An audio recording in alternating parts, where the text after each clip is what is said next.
Yo, what's up, guys? Good evening, good evening. This is Elvis again.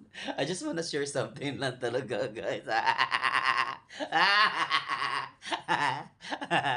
Ito, natatawa talaga ako. Same person pa rin to.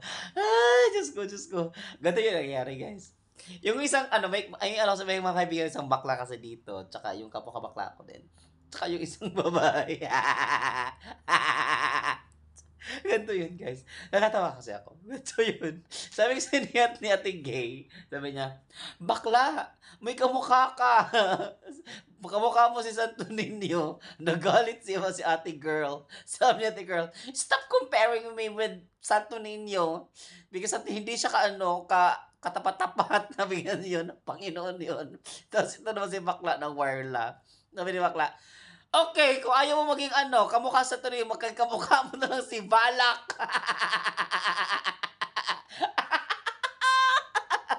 Tapos ito si ate girl, hindi siya matahimik. Ang sinabi niya, sino si Balak? Tinignan niya. Nagulat siya. Natawa ako talaga. Tinignan niya sa labas ng kwarto, tingnan si Balak. Sabi niya, "Te, ang pangit." Sa Santo Niño na lang daw.